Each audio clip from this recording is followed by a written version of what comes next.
What's up, everybody? Welcome to the Disc Golf Nerd Plastic Podcast. In this episode, I wanted to check in with you guys and kind of talk about some of my plans going forward, and just kind of say hello, see how you guys are doing. Definitely leave me a comment down below. Let me know how you've been doing as well. Sorry if I'm extra stuffed up today. Spring is definitely here in Portland. A lot of stuff is blooming, and definitely got some allergies going on. I'll try to keep my voice clear, but I want to be able to talk to you guys anyway. So first of all, hope you guys are all well. Thanks for continuing to support my channel and listen to my podcast and watch the videos and everything. Channel's still doing pretty well. If you have any questions for me or you just want to send me an email for whatever reason, whether you want to maybe sponsor a review for a disc or you have a product that you would like me to check out, or anything along those lines, or if you just have a question for me that's disc golf related, shoot me an email, discgolfnerd1@gmail.com. I check that pretty regularly, so I should get it. That's your best way to get in touch with me now. It's a dedicated email, and it's easier for me to keep track of all that stuff rather than having it mingling with all the notifications and stuff from YouTube on my other account. Played a good round yesterday. Shot a personal best out at Timber Park. I played really clean through the front 18. Hit every single putt inside the circle, a couple from outside, and was just playing really smooth. But unfortunately, it's a 21-hole course, and hole 19 always bites me. So I got a 4 there with a technical but still missed putt with inside the circle to an elevated basket. It wasn't a very good bid at all. I made the comebacker at least, but took a 4 there, and then I had just a terrible upshot on the next hole, causing me to bogey that one. And then I bogeyed the one after that, trying to run a really steep downhill putt. It was one of those things where it was a casual round, so I was like, whatever, I'll try to run it. You know, it's not that big of a deal, but I ended up blowing past it, and then I missed a comebacker back steep up the hill, which is a dangerous putt, because if you hit the cage or whatever, you're going to the parking lot fast. I should have probably laid it up, but Big Anthony had just drained a big one from behind me.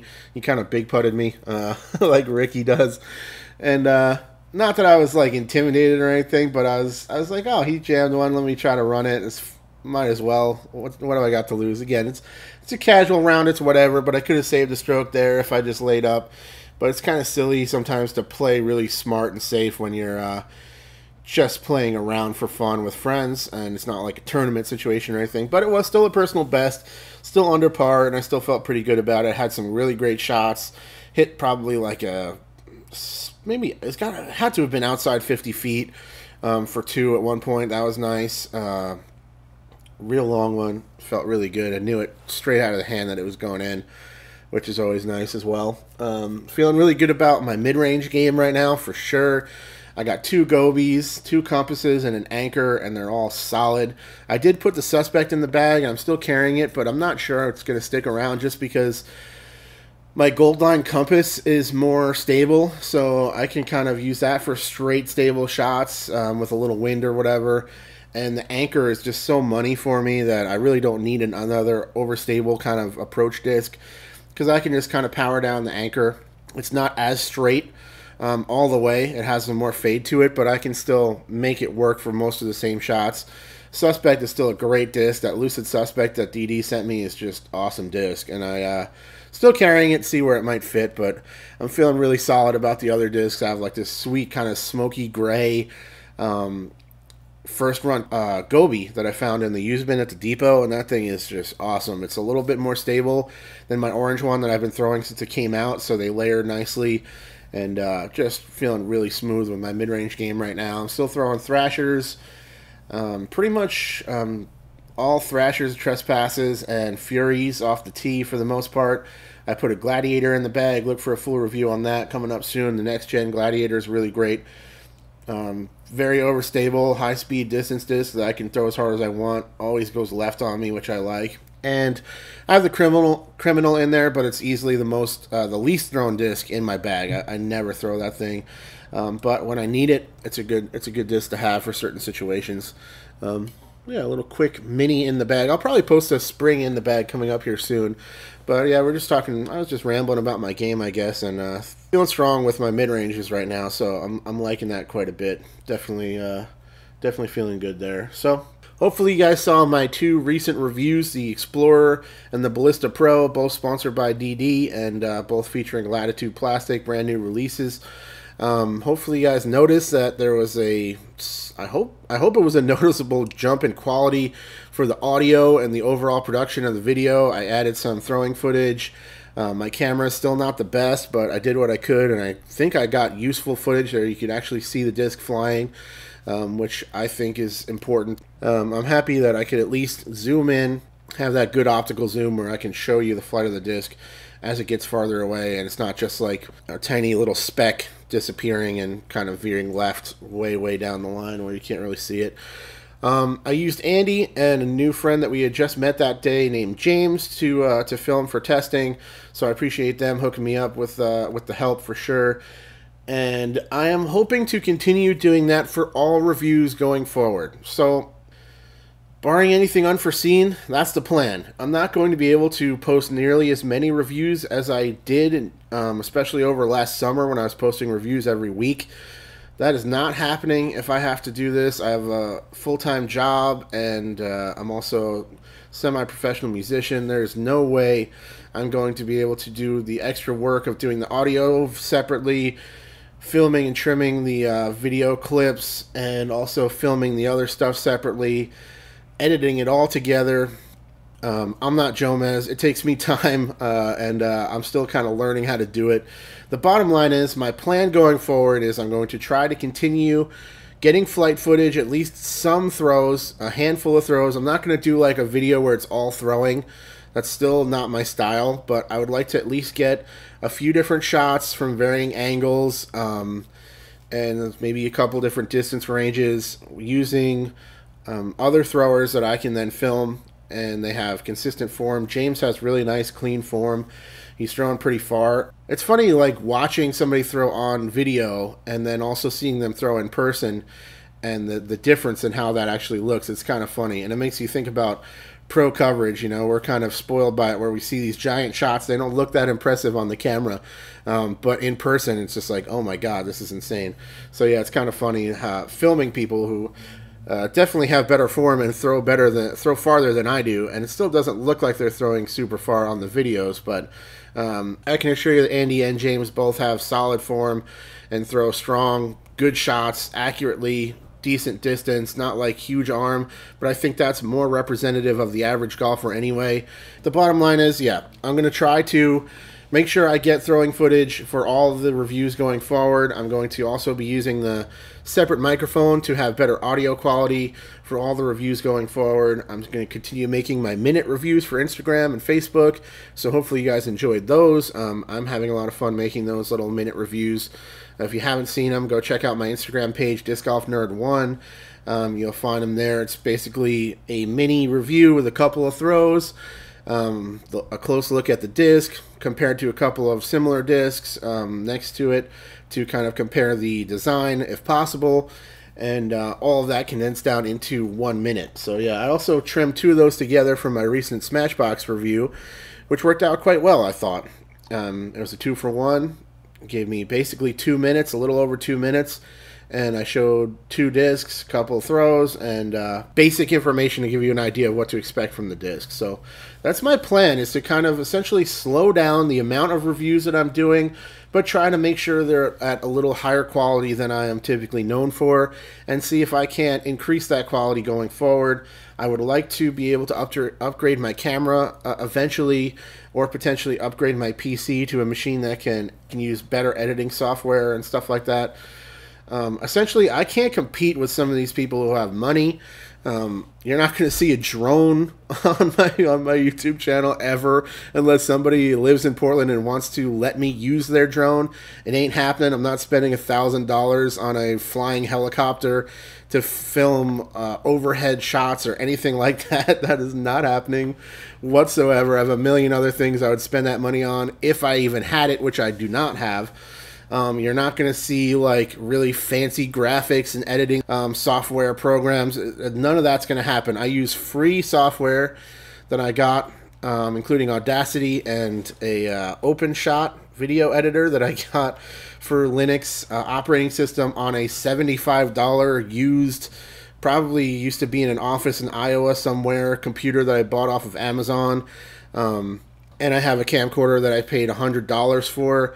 And I have a microphone that was about $150 that I financed through Sweetwater, that I also use to record shows when I'm out playing music and stuff. So it's about as low budget as it gets around here, but I still think that I make worthwhile and informative content that's worth watching, and you'll get something out of. I hope that's the case. I try really hard. As you guys know, production quality has never been high on this channel, and it's probably not going to be anytime soon. I have a full-time job. I'm also a semi-professional musician. I'm getting back into more of that. And yeah, I don't have the time or the money to really go crazy on this thing. I just really like doing it in my spare time, and it's kind of a hobby that's gotten completely out of control. Who knows where things will go in the future. My plan is to keep showing up, keep trying to make good content that's worth watching, and hopefully you guys enjoy it, and see where it goes from there. I don't know how long I intend to continue doing it, but for now I'm still digging it.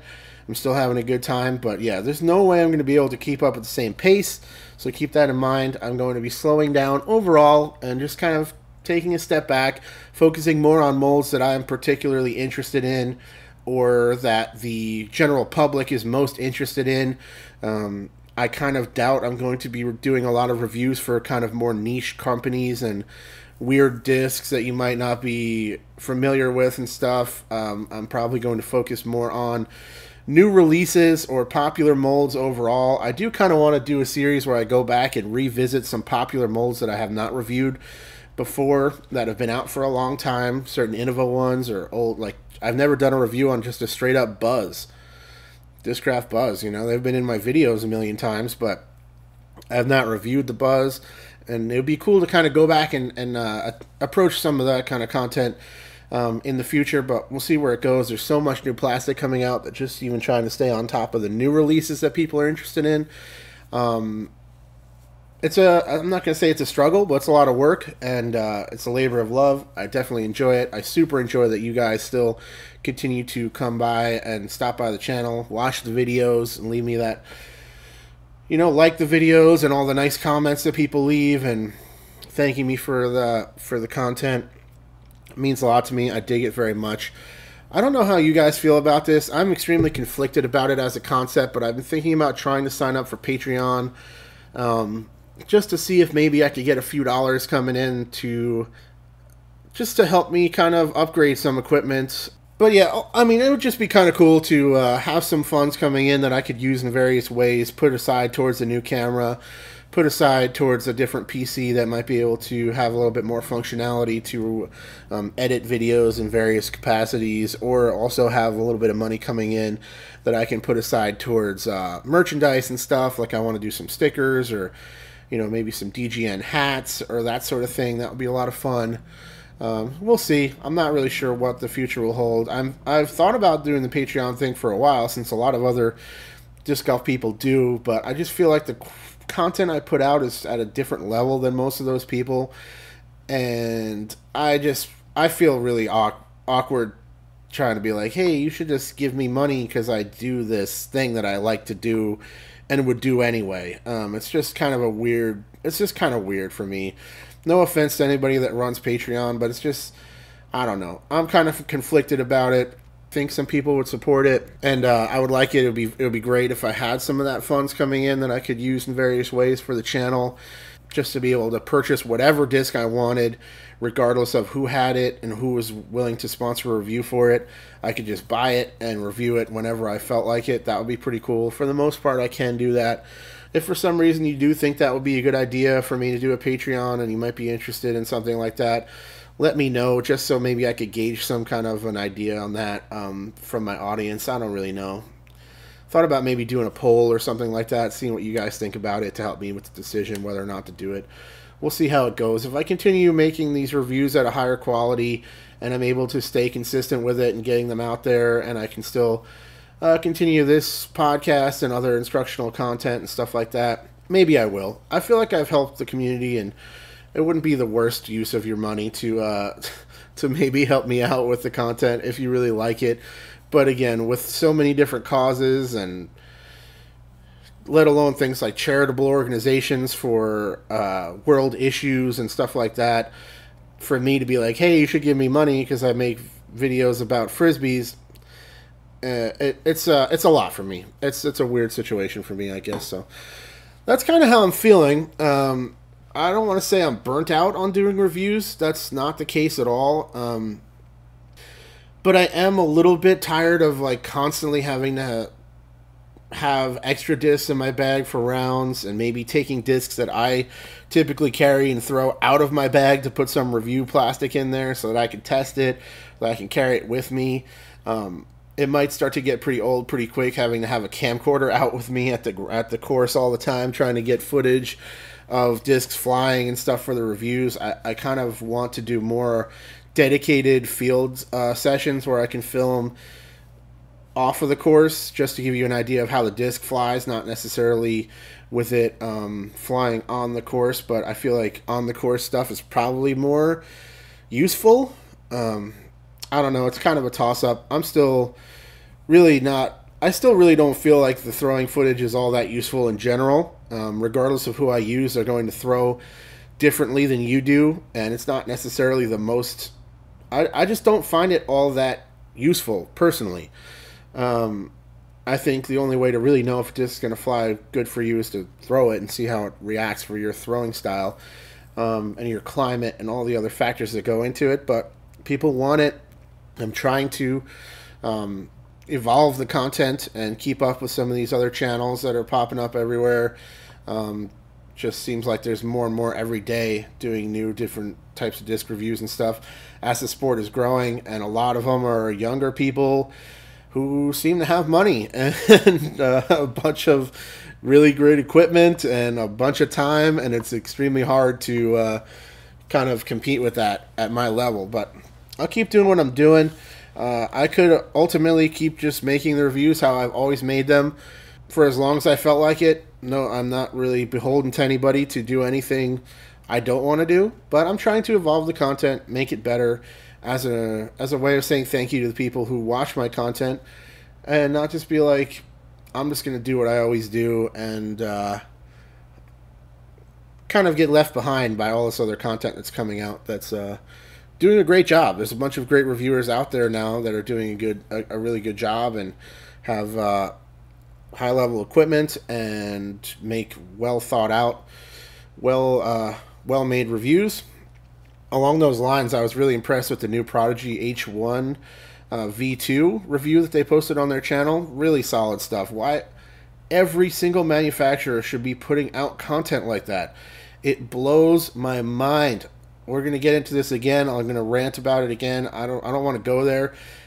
Not a whole lot else going on with me. I hope to post a new in the bag video for spring, probably in the next, somewhere in April, maybe May. I'll post another one. Nothing really too different. A couple things switched around. I'm not even sure I've added really anything. I took the Envy back out of the bag just because I wasn't needing it. I can throw the Caltrop whenever I really need to. Throw like a kind of stable driving putter. I also have the Alto Pure, which I like, and it was just kind of, yeah, I just wasn't feeling having it in the bag. My game overall is feeling pretty solid. Had a really good putting day yesterday, aside from just a couple of mistakes. Still felt really good overall for my level, and feeling like I'm throwing decent shots off the tee. When I'm throwing good shots, I feel like I'm throwing pretty clean, good releases. I have some rounds where I have some timing issues or whatever. I'm trying to work on my form to add distance, so it really makes it difficult sometimes when you get out on the course to stay consistent when you're working on things. So let's briefly talk about some of the reviews I have coming up soon. I have the Prodigy H5. I actually purchased one myself just because I'm very interested in that particular disc. They've been super generous and hooked me up with a bunch of other stuff. I reached out to Michael Gibney, and he just took a couple days to get back to me. And by that point, I was just decided, you know what, I'm just going to order one of these things. I think it's at my mailbox right now. Big Anthony, my friend Anthony Davis, out at Timber Park yesterday was throwing his. He's really digging the Prodigy plastic and throwing that thing great. Really straight flights. Really comfortable disc in the hand. So look for the full review on that once I get mine and start testing it.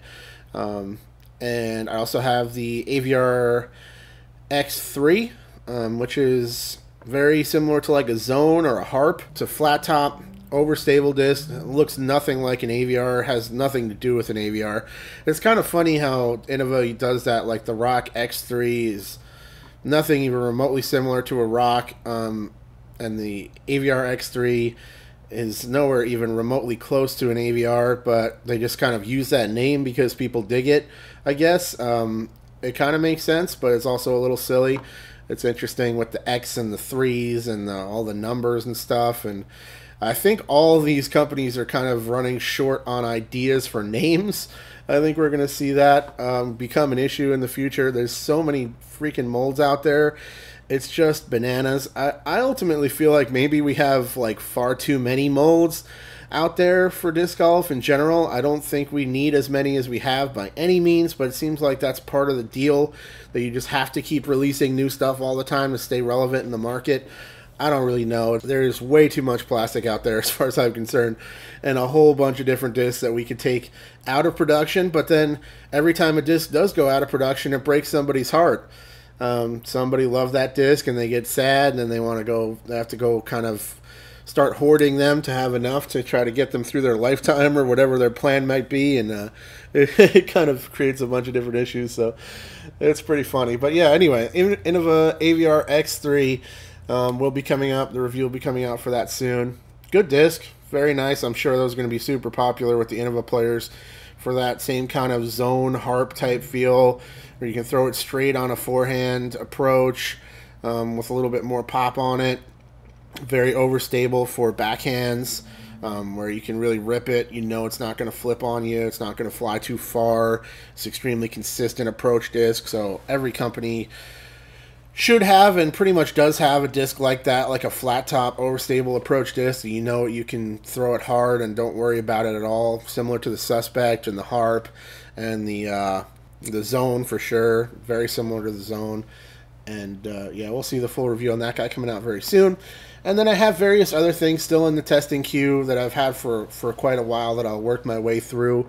Some of that stuff gets kind of left on the back burner just because I have new stuff come out and I want to strike while the iron's hot, and I want to get my reviews out close to the release of these new discs. And I also want to review the new stuff for Smashbox because that's what they prefer. So some of the older molds kind of hang out until I get a chance to cycle them in. We'll see how that kind of works out going forward. But I still have a reasonable amount of stuff laying around, nothing too crazy. But I have like one or two Innova things, a couple more Prodigy discs other than H5 that I'll get to, and some other Latitude stuff, and I think maybe one Discraft disc hanging out in there as well. I'm going to throw it out here now, although I don't really think it'll get me much, but just because I can. I have this ability to throw that out there, and maybe somebody will hear this and pass it along, and it'll do something for me. But I'm looking for someone who might want to sponsor reviews for Discraft Plastic. They're releasing a lot more. They're releasing like a bunch of new molds in different plastic types, and they're releasing some new molds overall. And I think they're putting out some good stuff. I think Discraft has always made some amazing discs that fly great and are really high quality and very consistent. But I feel like they really don't have a lot of new players getting into the game that enjoy and throw their discs. I think they could definitely benefit from more media exposure on YouTube. I have provided a ton of it over my career running this channel. Anyway, I'm looking for potentially a retailer who sells a lot of Discraft Plastic. If you have an online store, that's even better, that I can then just link right to your store in the description of the video. Hey, if you want to check out one of these, go check out blank in the description below and order one right now for yourself, and who wants to sponsor some Discraft content going forward. So just throwing that out there. Again, I don't think that's going to find its mark, but if anybody happens to hear this that knows a retailer or is a retailer that might be interested in working with me in that capacity, shoot me an email at discgolfnerd1@gmail.com. Okay, my voice is really hoarse now. I think I mentioned earlier that it's spring here, so I'm super stuffed up, and hopefully I didn't sound too terrible during this episode, but I do what I can here. I'm always kind of battling my voice. You guys probably don't understand how much of a struggle it is actually for me to record a lot of this stuff. A lot of pausing to clear my nose and clear my voice out because of my enormous tonsils and adenoids that restrict airflow to my nose, so I sound stuffed up all the time. It's not really something I can help. It's been an issue my whole life, but hopefully it's not a deterrent. It's funny too because like watching some of my older videos, it was definitely worse at other times in my life apparently, and I sounded super stuffed up, really terrible. And yeah, hopefully I can kind of get it under control, and hopefully I'm able to hide it enough that the content is still listenable for you guys. So much love to everybody out there. Much appreciation for your continued support of my channel. As of when I'm posting this episode, I have a giveaway for the Ballista Pro live right now. Just go over to my review for that disc and look in the description for a Google form. I'm not sure how long I'm going to leave that contest open, but give you a chance to win some free plastic. Thanks so much for all your support. If you have any questions for me, hit me up. Check me out on Instagram, Disc Golf Nerd 1. I'm really having fun with Instagram, and it's definitely a cool way to keep in touch with viewers and other people in the disc golf community. I really dig that. So check me out over there. Shoot me an email, discgolfnerd1@gmail.com. Thanks for all your support. Stay tuned. Plenty more videos coming out soon, and I'll check you later. Cheers.